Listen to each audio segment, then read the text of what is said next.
Proverbs 3:8.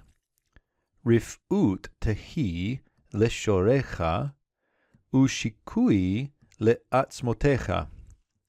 So here we have a short proverb, but kind of rounds out this section. We've got here the word healing. Now, you might see the verbal root here, rapha. Now, it's not a verb, it's a noun, but that rapha is the verbal root to heal. And so now when we see it in a little bit different form, we've got the word healing.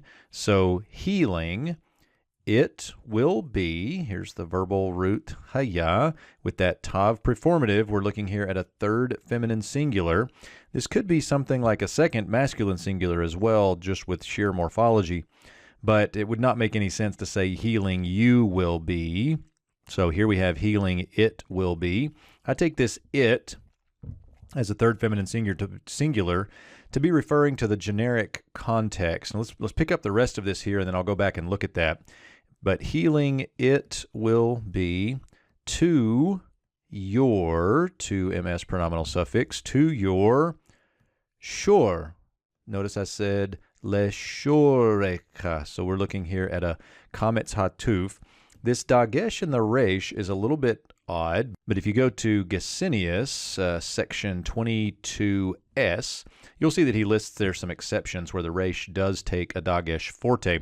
Now, in this case, it could be just a dagesh forte to be indicating to us that this is a closed syllable, and as a closed and unaccented syllable, that is surely indicating that that's a kametz hatuf, because closed unaccented syllables require short vowels, so that would be the short kametz hatuf, not a long kametz. Either way, that resh is not common, but we do see those, and you can get that here with Gesenius. So healing it will be to your, and I said to your shore. What is that? To your navel. How about that? You like that one? To your navel, literally, is what we're looking at here. But I think what we've got is something that's going to be like metaphorical for your person, for your body. It will be healing for your flesh is how I think the ESV does this one. But the idea here is it's going to be healing to your body. Now, we've got to go back and ask, what is the it? Okay, so this is kind of our question. What is the it of the third feminine singular?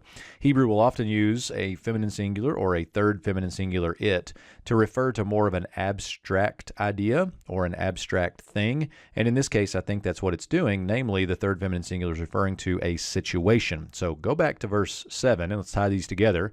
Here we get, do not be wise in your eyes. So do not be wise in your own eyes.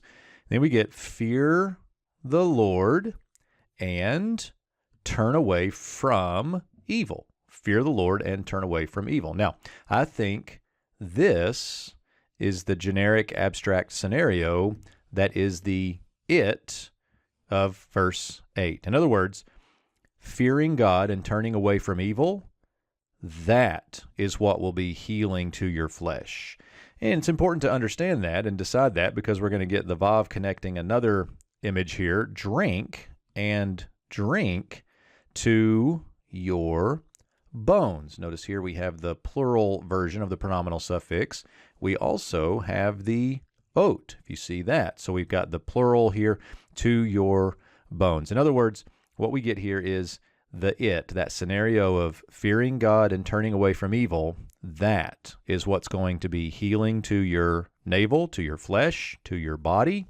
And that will be drink, or metaphorically, we might think of refreshment here, refreshment to your bones.